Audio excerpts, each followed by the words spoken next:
Welcome to Stories from the Center of the Universe, the podcast about the human experience.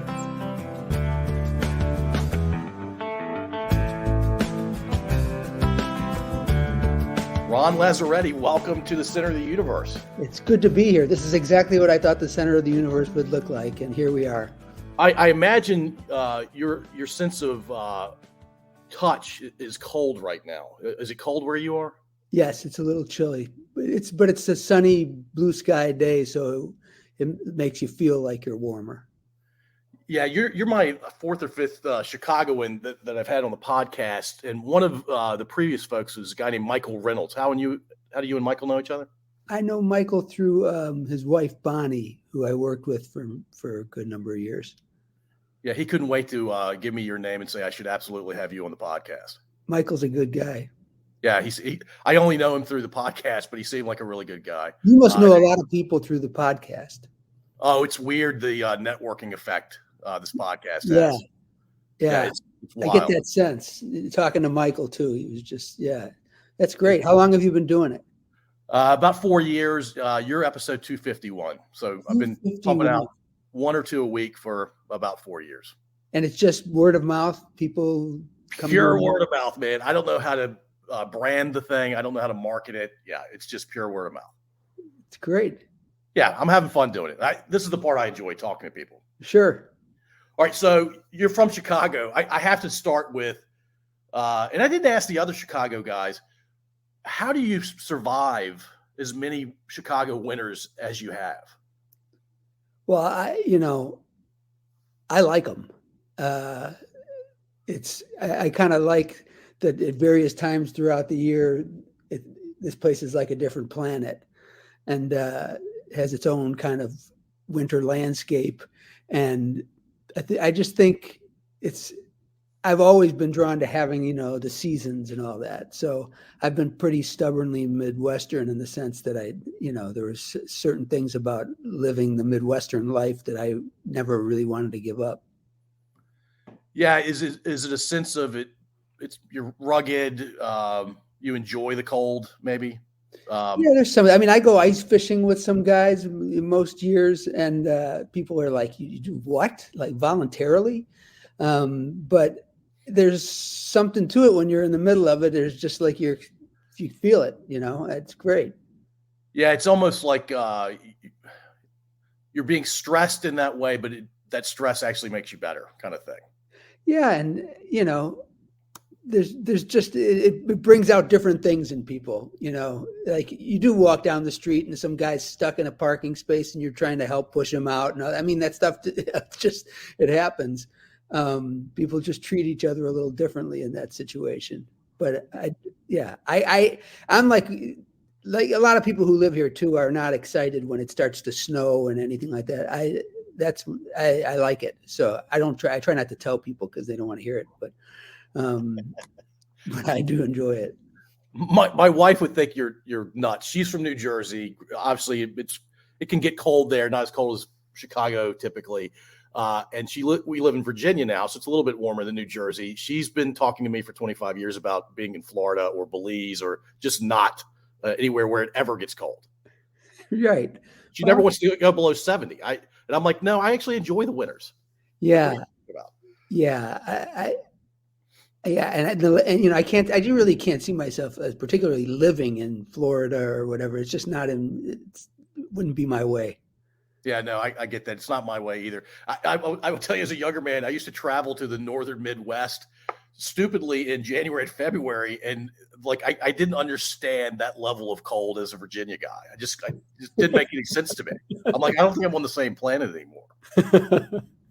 We had a winter. I don't remember what the year was, but it was like a big snow dump. And then followed by, it just seemed like a couple of weeks. I'm not sure what it was. Of just laying down another inch. So right about the time it would start to get dirty and ugly and all that, it would start flurrying and then falling again. And it was like, it made things great because it never got to that really ugly part. It just, these are my first pleasures. Are you born and raised Chicago? I am. I lived for a few years, you said it, in New Jersey. When I was a little kid, I lived in New Jersey and New York for a few years. My dad was transferred for his work for a while. So, yeah, the only other place I really lived other than in college or something like that was there. So, um, but yeah, I've been here the whole time. So your family predominantly considers yourselves Chicagoans. Oh, yeah. Yeah, no question. I mean, I live in Oak Park, just outside of Chicago, but yeah, Chicagoans. Yeah, and but you have family in New York and New Jersey still to this day, I imagine. No, not really. Really? Yeah, yeah. Like I said, he was transferred, so we didn't have a lot of people there to begin with, and Oh, gotcha. yeah. But it was a good time to be in New York and New Jersey because the World's Fair was there, and the Yankees I mean, it was just. When we were not, it would be like we would take anybody who came from family. A lot of people would come and visit us because all those attractions were there. So we got to be tourists a lot in our own home because every time somebody came, we'd have to go somewhere, Rockefeller Center, and every we just covered all the bases and saw those things numerous times. So it was a cool few years. But I mean, I was gone by the time I was 8. But you definitely remember those tours of New York. Oh, I remember New York vividly. Yeah, absolutely. That's one place I just still continue to love and that's another place people find can be a headache because it's crowded and all that. But I love New York. It's great. Yeah, I imagine on your many tours of New York, Statue of Liberty was on the tour. Yep. Rockefeller Center or Times Square in general was on the Yep. tour. Yep. Empire State Building. Yep. Yeah, and back then the World Trade Centers, those two buildings were around, right? I'm not sure what year I don't think so. Not when I first lived there. Yeah, maybe they were built just after you came back to Chicago. Maybe. Yeah.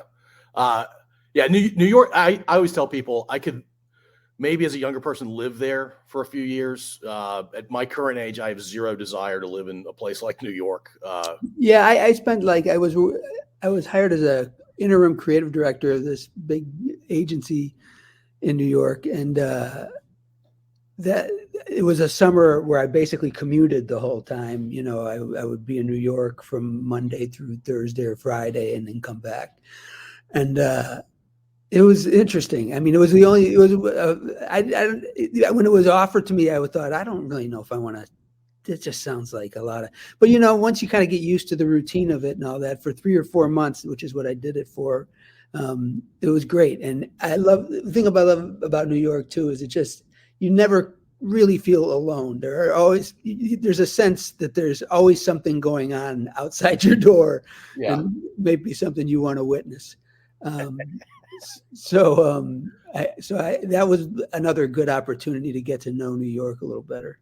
Yeah, I was going to say within 1 square mile, there are probably thousands of things going on from wherever you are, and then right.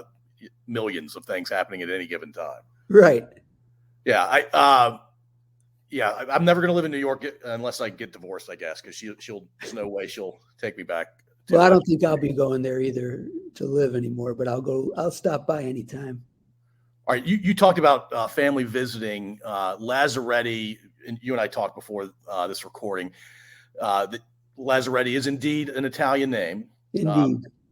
Is your mom also Italian? Yeah, they're both. So you're both sides. You're full-fledged Italian. Yes. American. Right. My wife is half Sicilian, half like German, English kind of thing. And so I'm very familiar with interesting cross. I like that. It lends itself to some entertaining moments. But I've been around the family. They're all, I mean, seemingly there are hundreds of them on my mother-in-law's side of the family. And I think I told you, they're Sicilian, which I've learned means nobody can be over 5'7".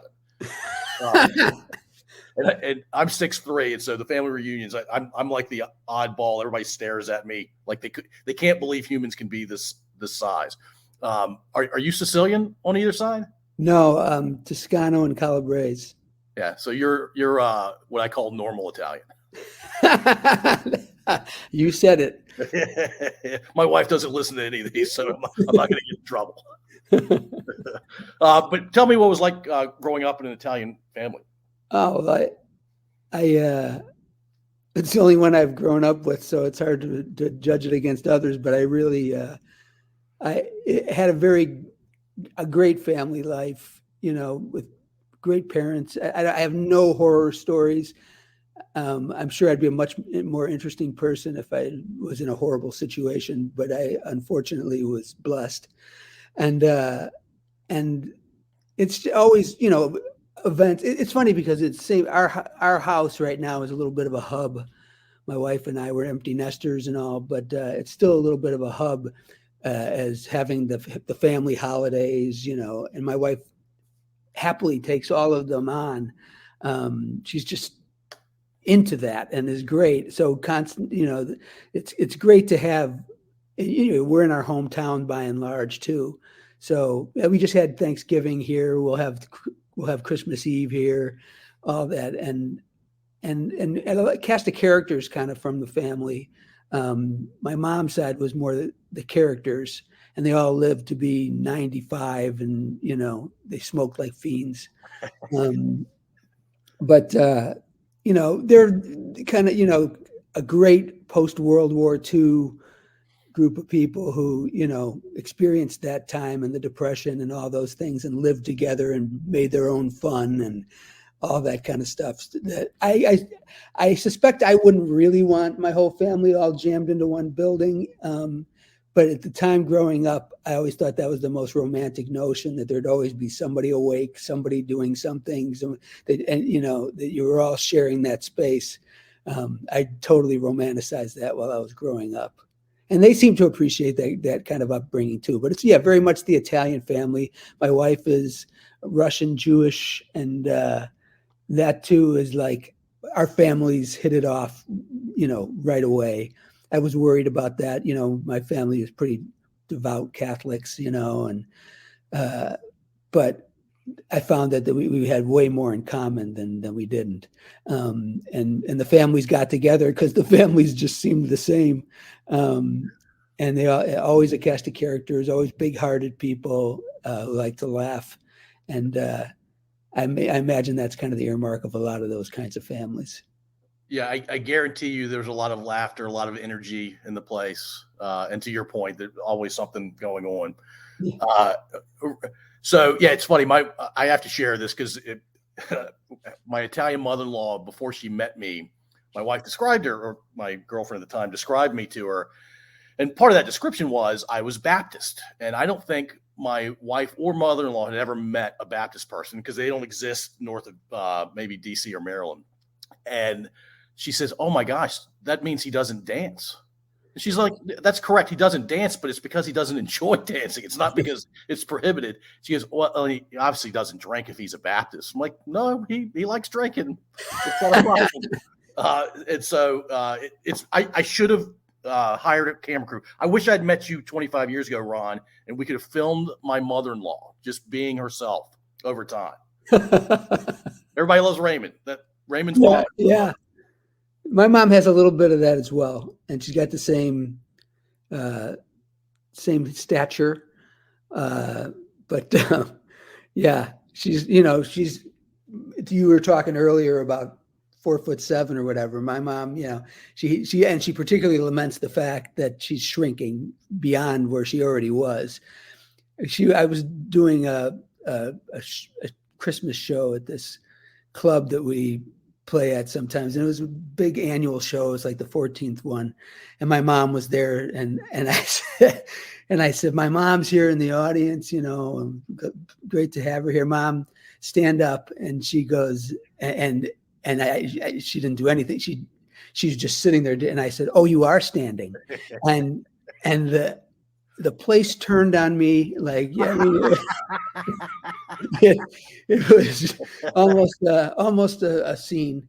And then she stood up and she thrust her hand up in the air and waved like, "Fuck you," I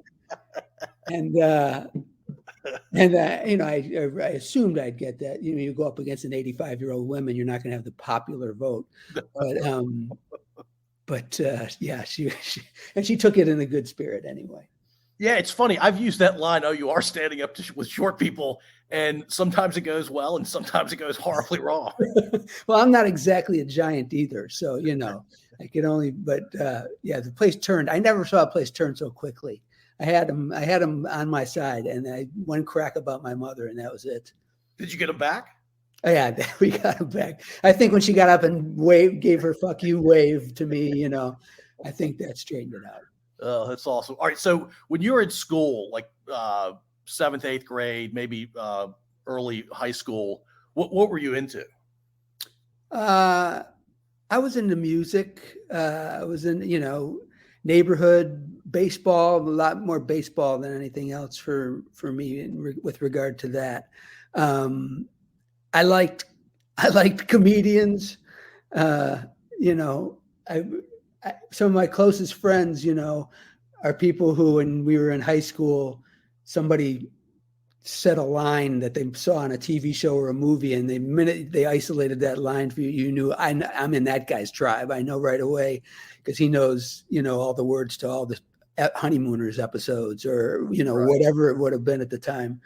And so it's funny, but I think when I think of stuff like comedy and stuff like that, I feel like that was those guys were as much my heroes as sports figures, and they were kind of rock stars when I was growing up. I mean, when I was growing up, it kind of culminated in kind of the SNL, Steve Martin, that kind of period.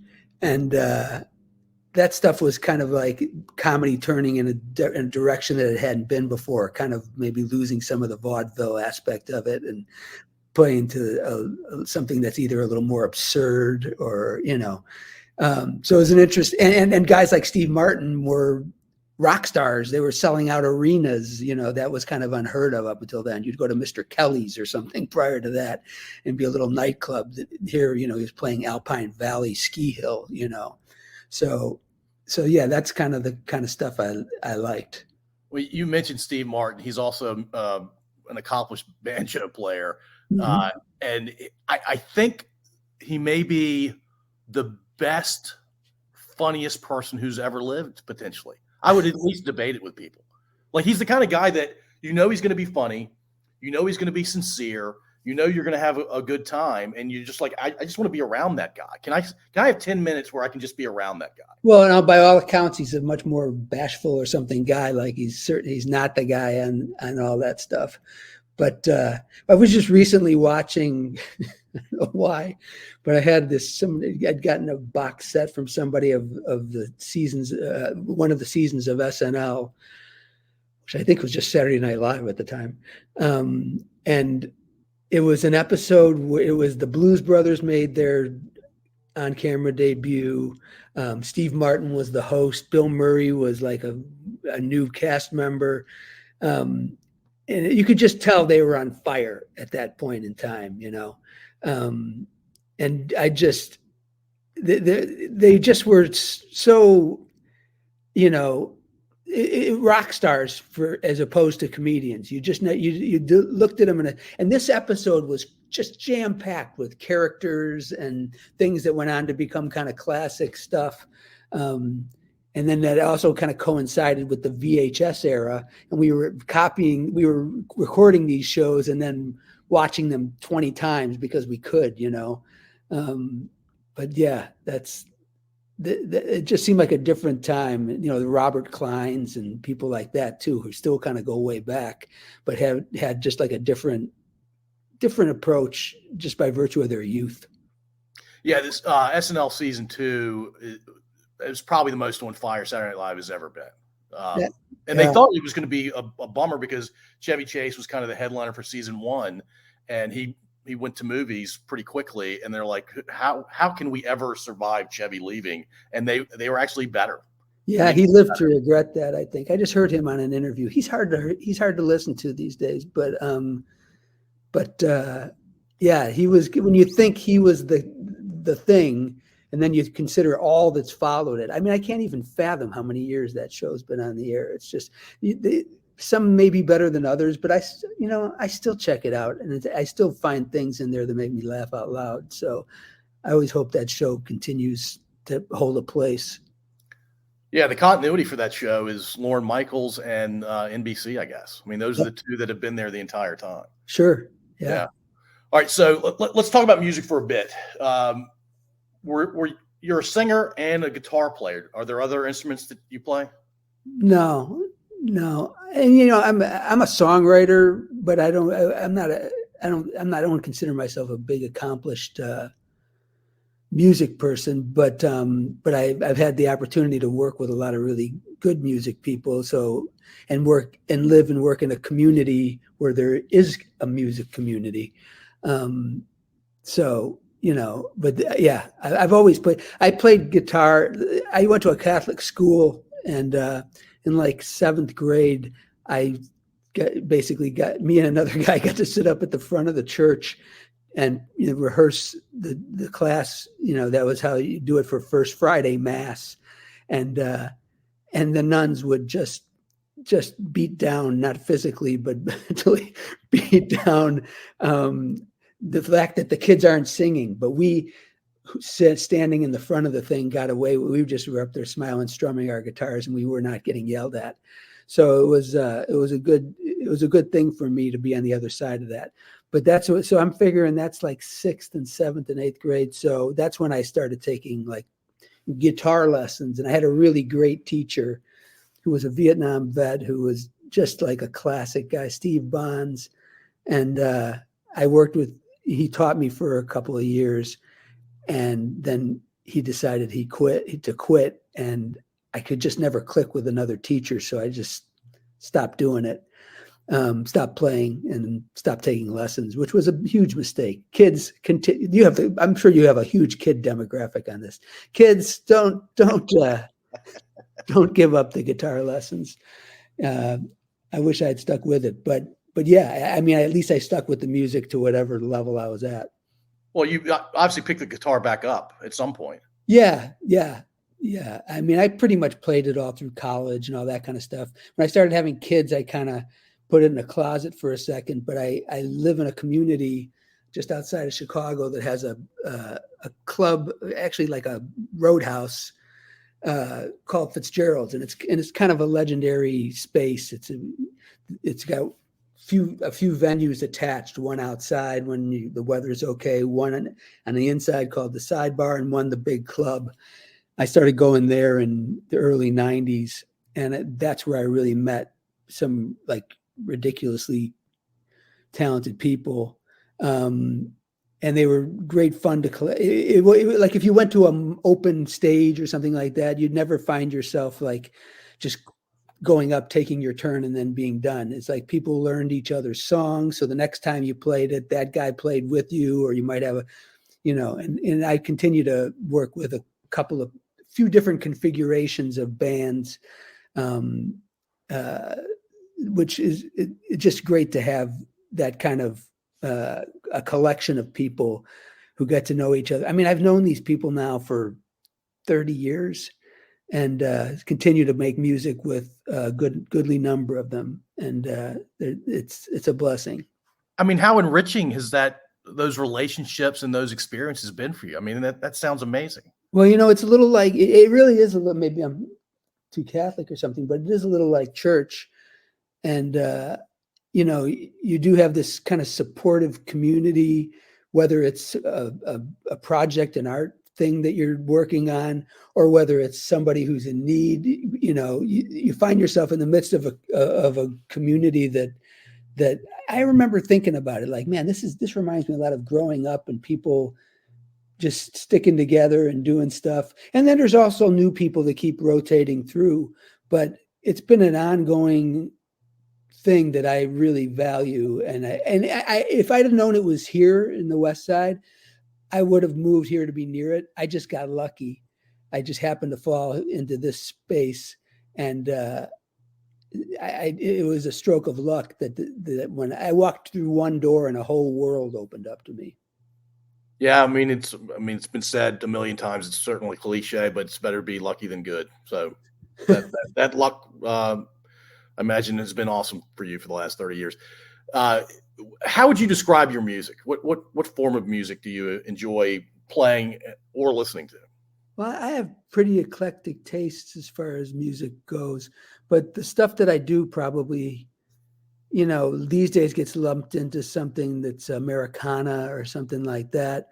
Um, some of the stuff has just like a little blues feel to it. And the last thing I worked on, I think had a little bit more pop or was a little more electric. Um, you always have a hard time classifying your own music because it just always feels like, well, it's more than that or something. But but but yeah, I'd say these days Americana is kind of. I'm still playing an acoustic guitar. There's a guy to the right of me who's playing an amazing electric guitar, and a guy behind me who's playing bass and all. So, but I still have basically an acoustic, take on things. Yeah, and that's maybe a little more mellow than all electric.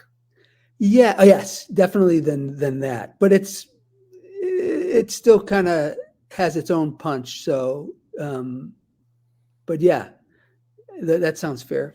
All right, so we can come back to music, but you said the word nuns, and you also said Catholic school. Tell me what it's like going to school with nuns, because by reputation, they are pretty tough-minded, hard-nosed ladies. Were you walking around in fear all the time while you're? No. In fact, I honestly had a very good experience with the Catholic school. For all the horror stories we heard about nuns, hitting your knuckles with rulers and all that kind of stuff when I was growing up. There was Sister Anastasia was a young nun. And Sister Michaeline, and they were wonderful. There were a couple of Sister Joyce was great. I went to a reunion of that class some years back. It was like a 10-year reunion or something. So I was like 23, and I was standing there with a group of people, Sister Joyce being among them. And at some point, she said somebody was making a drink run, and she said, somebody said, "Does anyone?" Oh, I think I was, and I said, "Anybody else need something?" And she said, "Yeah, I'll take a gin and tonic." And I really wasn't thinking, I wasn't asking her, and I was just like, I couldn't wrap my head around it. And she said, "Can't I have a drink?" And I said, "No, absolutely, you can have a drink." And then the rest of the night, like every 40 minutes, somebody would come up to me and say, "Sister Joyce wants to drink, and she says she knows what you know what she's drinking," and that opened up a whole new perception. When we were kids, not the rectory, the convent that was in that school, because they housed all the nuns and the priests, basically on premise at the time, and they were the best. I mean, they had a sense of humor, whatever. A few of them were strict, but by and large, not so bad. And I remember once they were asking me and another kid to go upstairs into the convent to drop off some boxes that we were bringing from downstairs. And I don't think the nuns, had a true sense of just how much that was like, you want us to go where? Where the nuns live? And we went up there, and there was like telling us to go down the hall where to put it. And there was like a ping pong table in one of the rooms. And I'm trying to picture these nuns playing ping pong. And everything about it was like kind of plain. Like, I don't know what we thought was up there, but it was kind of normal, but still for us, we felt like we'd reached, this amazing, we got over the wall. And I still find that about that. I used to go when a friend of mine used to come visit in town from my old neighborhood. We'd go around there and we'd go hang out on the church steps and bullshit. And I just think at the time, even then, it just felt like, what's going on in there? And I don't mean the lurid kind of priest, because that's one of the reasons I'm not a Catholic practicing anymore. But the kinds of things that kind of, the myth of the spaces upstairs where they all lived together, that was something else. That just felt like, I remember walking out into the hallway at school, and looking at the end of the hall, and there were these big wooden doors, and you always knew that there was something mystical about just all you'd have to do is cross into that threshold and you were in another world, a very mystical kind of world. That I always found that kind of cool, just like, wow. Yeah. Mysteries are fun to ponder, right? Right. Or simply the unknown. Yeah.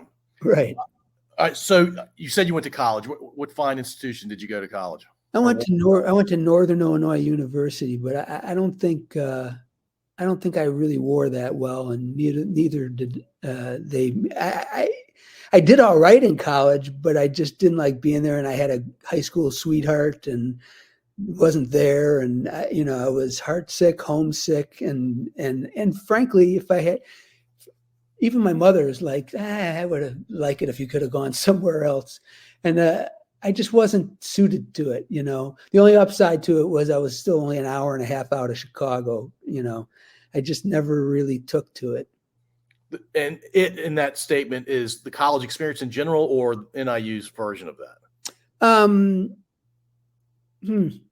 Well, it was definitely, we were out in the middle of a cornfield. There are things that were very much part of that Northern Illinois experience, but there were a lot more people having a much better time than I was having. So I wouldn't pin it on Northern, but it just, and I had great friendships there. I just, it just was one of those things. And I hate to admit it, but probably, a high school sweetheart back home or at or other college, that probably didn't help.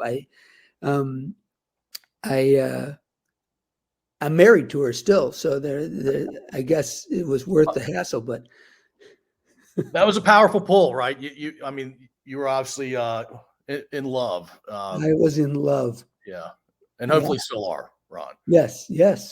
All right. So, what did you focus on while you were there? What were your fields of study? Journalism, and kind of like leaned into advertising. So it was kind of that, but I found that to be a much more, and television, radio, TV, film as well. And it was great. But again, I just feel like it was a little more academic than it was hands-on. Those opportunities were there. And again, some of it probably fell to me, but yeah, it was, it just was it's just one of those things where, the compatibility of it all. There was nothing but good people, and everybody was, I had no bad experiences in there. It is ridiculous, but I gave the commencement address. Which I only bring up to say I hated the place, and I did. Why were you selected to give the commencement? Some teacher had me nominated this group of kids, and they weren't kids, young adults, to submit a commencement speech, and whatever it got picked. I just found it so ironic because I could not find the door fast enough, and yet that happened. Well, you mentioned advertising, journalism, and then TV and radio work. When I Google you, there's tons, and I mean tons, of evidence of all of that except journalism. Did you ever function as a journalist? I never did. No. You regret that? No.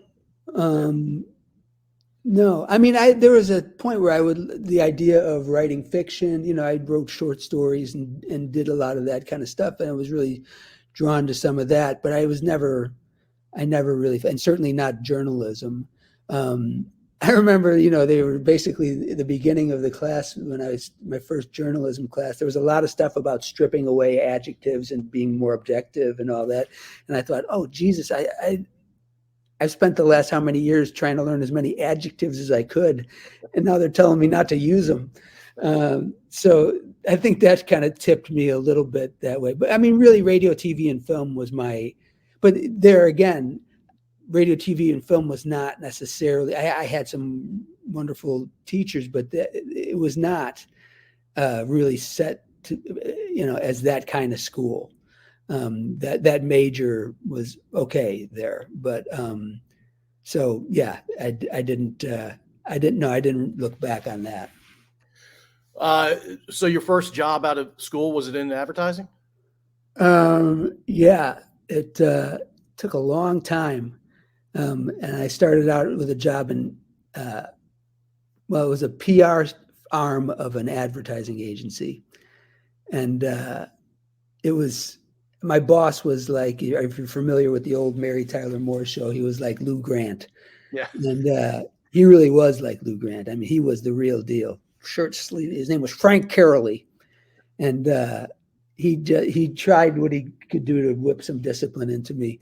But he was just the perfect character, especially for my first real job, But there again, that was writing press release. I took that job because I needed a job. I needed to work. I was still living at home. It was that kind of thing. I needed to just do something. My impression of you now is that you're freelancing. You're kind of doing whatever you want. You have your calendar back, and you've probably had it back for a while. At what point did you transition from? But by the way, is that correct? Is it an accurate way to describe you these days? Yeah, yeah. I mean, I'm inching into semi-retirement, I think. But even then, I'm at that point where I just want to make things. I mean, it's like when people say, "What do you want to do?" It's like I kind of want to do some version of what I've been doing, which is make things and make a variety of things and collaborate with people in making those things. And so sometimes that's a film project. Sometimes that's recording some music stuff and all that. I mean, I don't mean to sound like, I do whatever I want to do. It's like, I do a lot of different things, but there's that saying about jack of all trades, master of none. It could be that I get bored easily, and then maybe I'd be better at all the things or any one of the things I was doing if I'd focused on that. I don't mean this like in a way of regrets. I just mean, it's just the way things played out, and I'm old enough now to kind of see how that all went down. And, but I also think I'm still doing a lot of these things. And I'm grateful for that. It's like everything isn't behind me, at this stage of the game.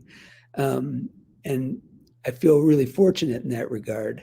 And again, that's by virtue of where I live, who the people are around here, all that has helped, I didn't move to Los Angeles. That was probably, kind of pivotal. And do I think I should have? I think I could have done more and gone further if I had done that, but it wasn't something I wanted to do. So you kind of played, I went with my heart on it.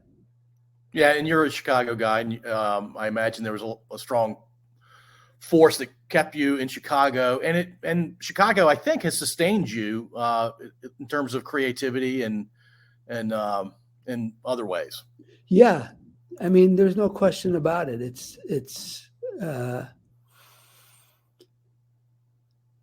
you do what you do.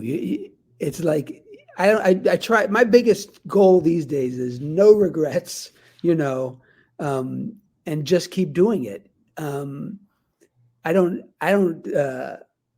fool myself into thinking, you were talking about celebrities earlier and all that kind of stuff. And I don't, that kind of stuff is, I don't kid myself into thinking that I'll tell you what, the great part about being in a situation like advertising or something like that, is you really do, you find yourself in odd situations where you're meeting people. And like we were talking about Michael Jordan earlier, and I did a commercial for the Houston Astros with George and Barbara Bush, like strange. What am I doing here? I have a picture with my partner and I with them, and they look like cardboard cutouts. They don't look like we could possibly be standing there. But I don't, and at the same time, it's like, well, I don't kid myself into thinking that I'm important because I stood next to a famous guy. I mean, it's just one of those things where I do pinch myself sometimes when that stuff comes around. And I find it cool to be around people of that kind of stature, particularly when we have something to do for the day. It's like, it's one thing to shake Michael Jordan's hand or whomever and say, I'm a big fan of yours and whatever, and then I'm out of something to say. With the things that we've done kind of in the business, it's like, it's different than it's like, okay, here's what we have to do today. So all of a sudden you have a common goal and a job to do with somebody who fascinates you, so that kind of stuff, was great. But I do keep it in perspective, because like whatever's in Google or whatever, the truth of the matter is that you just, I know you say you make your own luck, and that's true, but there is something about the opportunities that do kind of come your way from time to time that put it over the top. Yeah, I in my research, and I actually researched there's something about your history and who you are today that had me, I couldn't stop checking things out yesterday and this morning. And so I did watch all of season 1 of Graveyard, and I thought they were going to be like 22-minute videos for each episode, and I was surprised to find that they were 2.5 to 3.5 minute episodes. Those two actors, I'm familiar with their faces. Their names were new to me. But David Pasquazi and Christian Stolte. Yeah, they're both very, very funny people. Yeah, and they write that stuff as well. The three of us did. So they're not just acting in that stuff. They help create it, and we share the writing skills and did the first 2 seasons particularly. It's I guess we should say it's a web series that we worked on called The Graveyard Show. And we would do it during the off hours. So it really was, it takes place in the middle of the night, but it really was the middle of the night. And these guys are trying to remember dialogue from scripts that are, when you put them together, 13, 3, 39, there's like, 40 or 50 scripts for pages for them to kind of go through of memorized dialogue for the most part. So are you recording multiple episodes each night? We do one. Each season is one night of shooting. So if you saw, if you saw the first season, you probably saw 13 episodes. Yep. Those were all shot in one night. That was kind of our goal. Then the second time we did it, a newspaper guy spent the night with us, and I thought, I hope we get through some scripts while this guy's taking notes. But that's what the second time we did the same thing. In the overnight hours, we owned the building. Then Dave and Chris were like, could we not stay up all night, and try to remember words in the middle of the night? So I said, but it's just, you feel it, don't you? They said, yeah, but we feel pretty good when we can memorize the dialogue too. So that's what those are. And that's probably, I think I told you, that's one of that could possibly be the most fun I've had doing a project like that. Well, the impression I had, and by the way, while I'm watching, and once I got a feel for what you guys were doing, I think I had this like permanent, not teethy smile, but I certainly still a smile. And then I had some moments where I had outbursts of laughter. I also had the sense that there was a little bit of ad-libbing. Is that accurate? For the most part, no. And people do think that. And Dave is one of the best improvisers in the world. Like, I'm not even exaggerating on that. Stephen Colbert talks a lot about Dave and his partner TJ. TJ is one of the guys from the Sonic hamburger place things. Remember, there were 2 guys in there. He was one of the guys, TJ, yeah. And he. So they're kind of renowned as being the like a great improv team, and so Dave does have that discipline. But Dave he's a guy too with a different set of disciplines. He also starred in Glengarry Glen Ross at the Steppenwolf Theater in Chicago during its run. And Dave can, Dave's an improviser, but Mamet, that stuff is like little syllables and, half words and yeah, it's usually, you don't usually find, from my experience, you don't usually find people who are great at both. Their strength goes one way or the other with improv or more traditional theater. And so the fact that Dave can do both is amazing. Chris kind of comes at it from the other side. He really is more of a classical actor, but he is capable of improvising. The thing, and the reason we didn't often do that, one of the reasons, is that if we tried to make up stuff along the way while we were piecing things together for 13 scripts that we had to finish, we'd never get through it. And we'd be trying like crazy to make continuity work and all of that. Whereas this is like, we go in real disciplined about it. We have a booklet of 13. Well, we'd go in with like a book of 16 scripts with the hope of getting 13. So we always gave ourselves like wiggle room as to how many we would actually accomplish in a night. And we didn't want to discourage ourselves, so we made it achievable. Is the Graveyard Show a reflection of the three of you, your sensibilities, or is it really more your sensibilities? No, it's the three of us. Dave used to have an apartment in Old Town where he would use as an office, and his wife would go off there sometimes, and she. Wait, I lost my train of thought. Happens to me once a day, Ron. Happens to me all the Just time. once? Yeah, well, I know the day's coming where it's going to happen multiple times a day, but I'm still. Okay, well, I've remembered. We would get together at this apartment, and we would talk for like an hour and a half, and just as ourselves talking about, you know what I saw this week, or you know what this and that, and we would just bullshit, and then we go, okay, let's talk for a minute about the thing, and we talk about an upcoming wave of scripts like for about 20 minutes, and because honestly, all we were doing was absorbing conversations, and when you went back to look at it later, you'd find these little hooks, and you'd follow something like that. You just find in our conversation and whatever little notes we took, that became the fodder for what we were doing. So it was and it kind of came through all our relationships. So, but it was a really fun way to do it. And I'm sure a lot of the stuff that you and I would like, that's in a much bigger arena, I get that sense that people, it's like Ricky Gervais and Stephen Merchant. It's, to that kind of thing. It's Larry David and Jerry Seinfeld. It's like, you get the feeling that those people just like loved talking all day long about stuff and cracking each other up. We're obviously not in that level of things, but I understand that. I understand that feeling. Well, I have to tell you, the one episode that stuck with me out of the first season was, and I'm not sure why. I think it might have been Dave's smile at the very end of the TP episode. Yeah. Where did that? What was the genesis of that episode?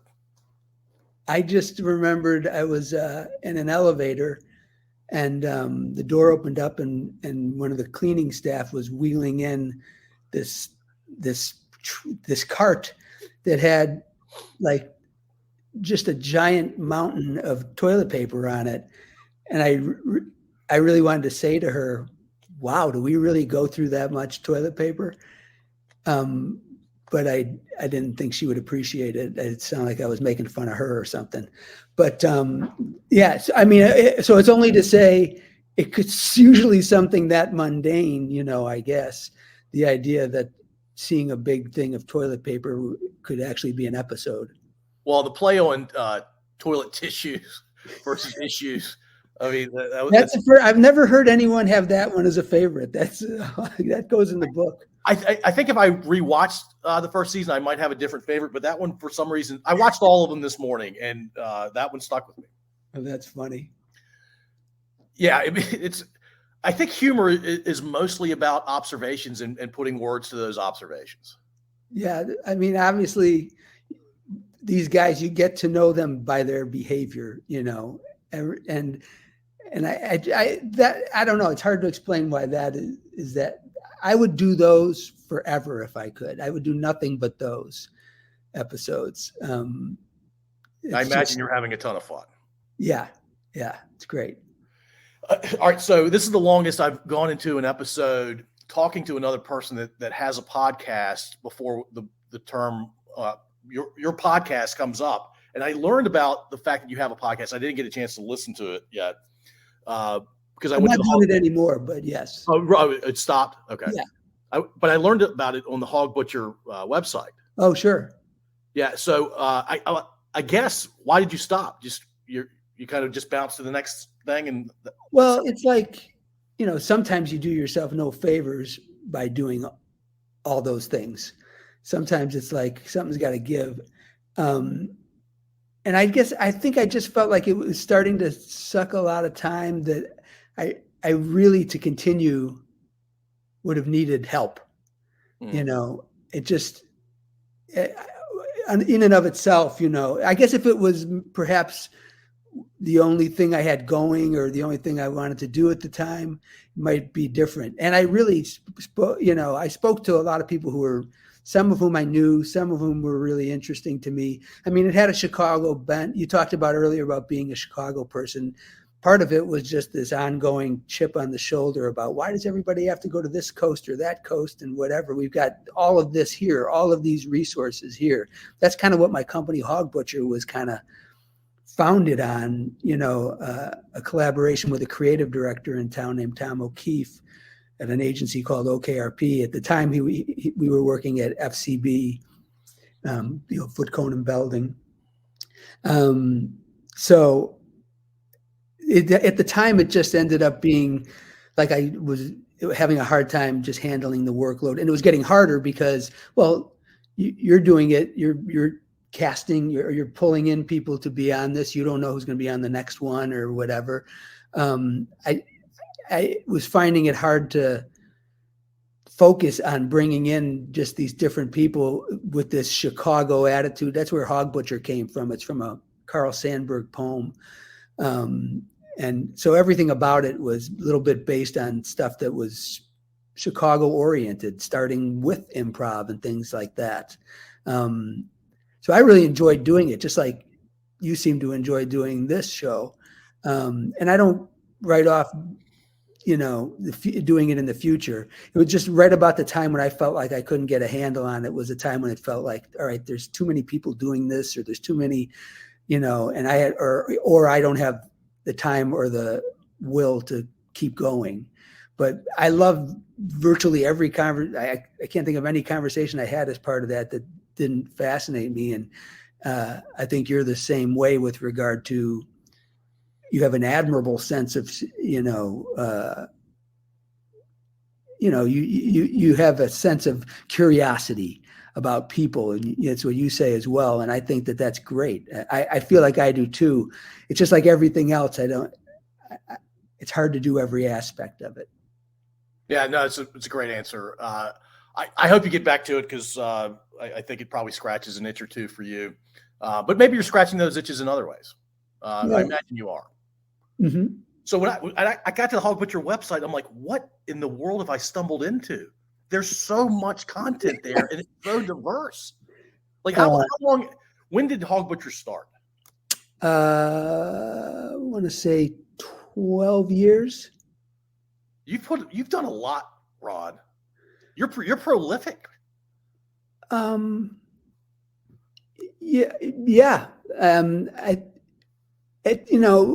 I get excited about certain things, and if you find other people to play with and make it worth everyone's while, it's amazing what you can get done. I mean, we always talk about that. If you're shooting an independent film versus a commercial, if you've ever shot like a little film in particular, you can't believe just how much dicking around there is, in some productions in the commercial world. It's just like, you're trying to please a lot of people. So you're trying it this way, you're trying it that way. You got to do what the client wants. I mean, that's the nature of the beast. I'm not bitching about it so much, but that's just the way it goes.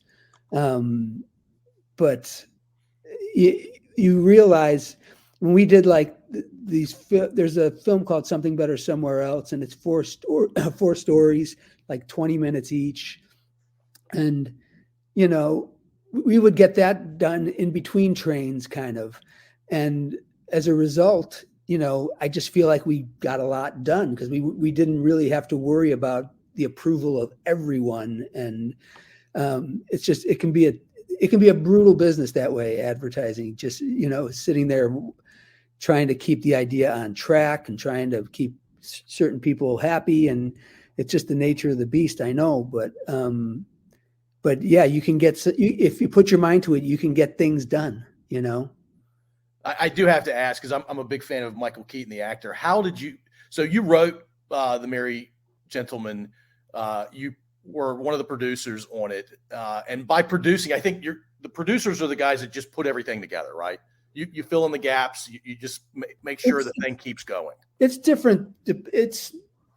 That definition changes. I would say a lot of times they play a much bigger part than just kind of keeping everything moving. I think some people, a producer might have initiated a project and then is overseeing all the creative stuff on it. It varies depending on what the situation is. I noticed there's a lot of credits on TV shows these days where virtually the entire cast is an executive producer or something like that. So these terms get kind of bandied about. But yeah, that was a kind of a crazy experience from the get-go, but yeah, memorable. Well, how did Michael Keaton come to be the director? Well, I'm going to try to figure out how long I want to make this story because it gets. I had written The Merry Gentleman, and we were sending it around. And a gentleman I was working with at the time, his name was Tom Bastonis. He and his family, he was an actor at one point. He and his family owned a fruit market in Fulton, in the marketplace there. And so we were trying to get some stuff done, and one of them was The Merry Gentleman, and we were sending it around to a variety of people. And at some point, Michael Keaton expressed some interest in it. Mm. So we got word that he was pretty hot to do it. I was supposed to direct it, actually, originally.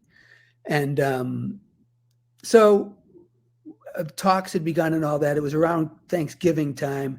And I got kind of sick around Thanksgiving, and I was having a hard time shaking it. I had flu-like symptoms and all that. And I'd been to the doctor and they hadn't really caught anything, but I went again like a day or two before I was supposed to go meet Keaton in California to talk about this. And we had been told that he, really was interested in doing it. So I was prepared to do that. But before I did, I said, I got to go to the doctor one more time. Well, turns out my appendix had begun rupturing. It hadn't actually fully ruptured yet, but it was leaking, for lack of a better word. And when they found that out, they were initially going to, there's minutia here, but when they found that out, they were immediately going to take me into surgery but then they decided this thing is infected. This thing is whatever. We can't go inside there because we're just going to release all the poison that's in him because it had formed like an abscess.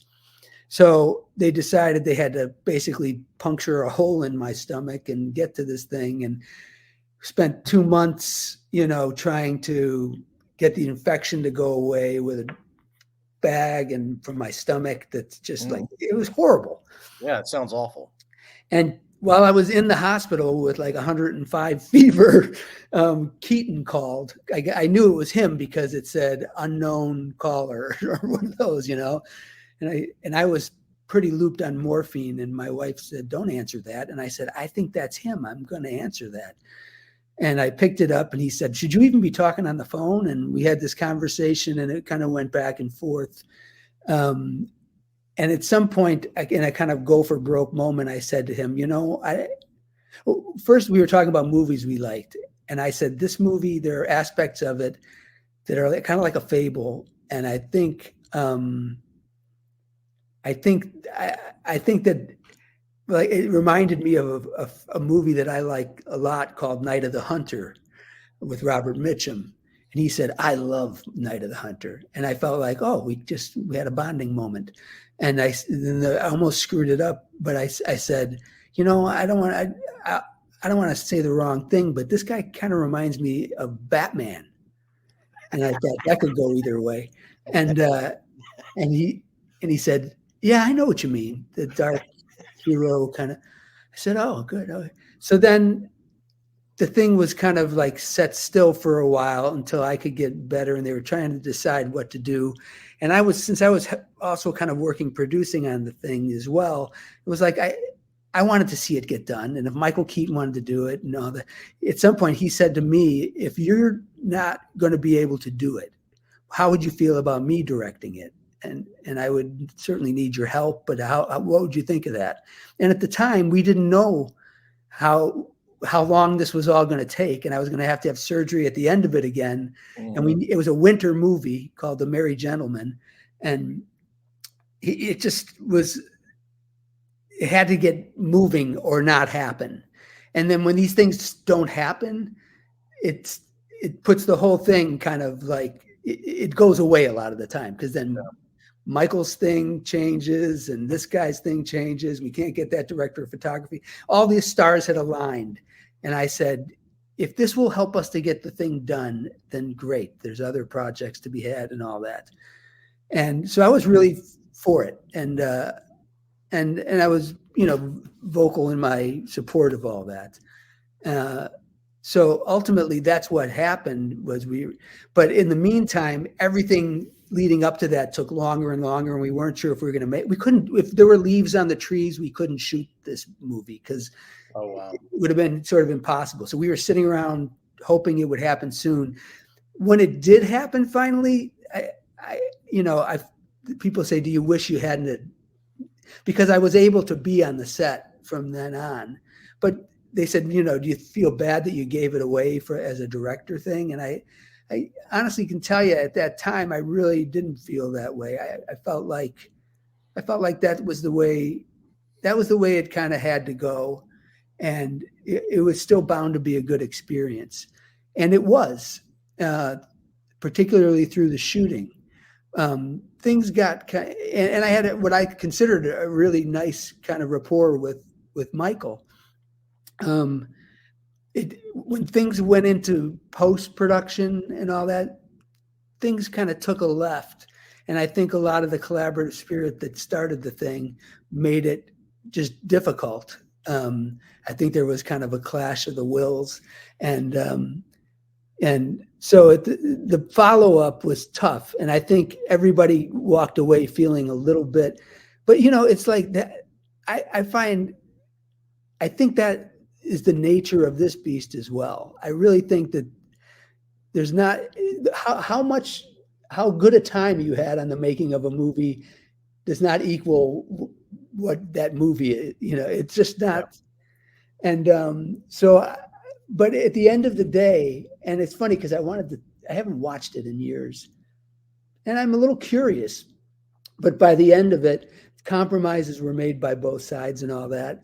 But I have to say, there were things that I saw in it that Michael, I think, was very much into that I originally wasn't, that came out. Like, I think he brought a little bit more of the humor out of the thing. It's a little bit weird because I wrote the thing, and frankly, there were times when I was more willing to change it than he was. I mean, I think he was truer at various points in the script than I would have been. But there was still a generous collaborative spirit on that thing up until the time we all kind of parted and then went into the post-production. It just was a great regret of mine that it didn't end on the right foot. I just didn't feel. And then there were I felt a little caught in the crossfire of some lawsuits and things of that came as a result of all that. It's weird because now, I find that, it's weird. We got good reviews, like from the New York Times, the LA Times. Roger Ebert gave, it's like there were times I felt like if all I ever wanted was a really good review from Roger Ebert, and he gave it to us, and gave another one like in about a year after that with That's for Something Better Somewhere Else. So we were, that whole thing was important to me. And I think that the movie is better than probably all of its creators would give it credit for, because everybody didn't get their way.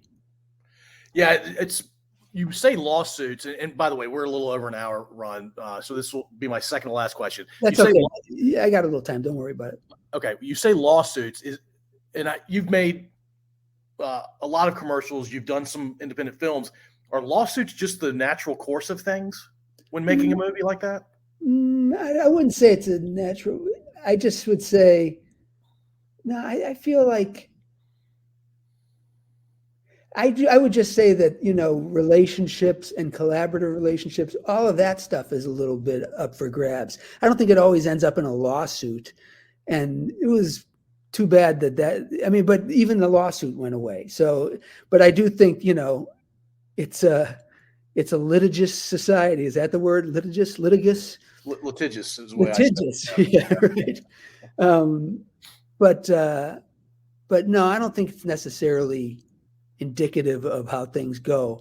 I just think how good a time you had is not always indicative of how the movie comes out. Yeah, fair enough. I usually end each episode with asking about your family. So your wife, kids, that sort of thing. Or maybe the question is, who's coming over for Christmas Eve? Christmas Eve, cousin Bob will be there. My Aunt Betty will not be there. She passed away recently. There used to be a bunch of 93-year-old relatives, like we were talking about before. And I miss the characters, but it's fun because now the kids aren't kids anymore. I've got a daughter, and my son is 35 years old. My daughter's 32 years old. Everybody's doing pretty wonderful for me. I mean, I'm really grateful that we've been blessed, and that we have each other, and that we all get along. And my brother will be here. He smokes the salmon. He cooks the pheasant. We do a bunch of the fish, although not all of them. What do you do? We do Christmas morning at my house, and then Christmas afternoon at my mom's house. Christmas Eve is not. We don't do it. We used to do things Christmas Eve, but people have moved, and that Christmas Eve tradition kind of fell apart for us. But it's my family of five. My in-laws, they're both around. My parents are still around. I joke because my three kids have always known their grandparents to be within a 10-minute drive, all four of them. And they don't know any other kids that have that these days. And so I joke that when my in-laws and my parents are too old to care for themselves, we're going to have a giant Willy Wonka bed in our basement, and all four of them will sleep in it. A Willy Wonka bed. I like that. Yeah, I think Charlie's grandparents all stayed in the same bed. Yeah, I remember that. Jack Albertson. Yeah. Yeah, if nothing else, we're obviously probably not going to do that in reality, but I still want the picture. I want to put them in the attire and find a bed that has two headboards, and it would be really, really funny, at least to me. Yeah, follow-on question. Why did you mention cousin Bob first? He's one of our guests that's, not part of the immediate family, but part of the family. I sort of think, and I got a new puppy. Just came bounding into the room. Yeah. I have a puppy as well. You forget their energy when you don't have a puppy in the house. Oh my God, I love it. Well, Ron, I'm sure you got things to do today. I really appreciate you taking the time. You have a wonderful personality. You're fantastically creative, and I'm glad I had the opportunity to chat with you. Well, Paul, it was a pleasure for me. I can't believe that was an hour. So good luck to you. I'll keep an ear on you. All right, awesome. Thanks, Ron. Take care, pal. Thank you for listening. If you enjoyed this episode, please subscribe to wherever you listen to podcasts. We'd also really appreciate if you'd rate and review us. You can find us at scodupodcast.com.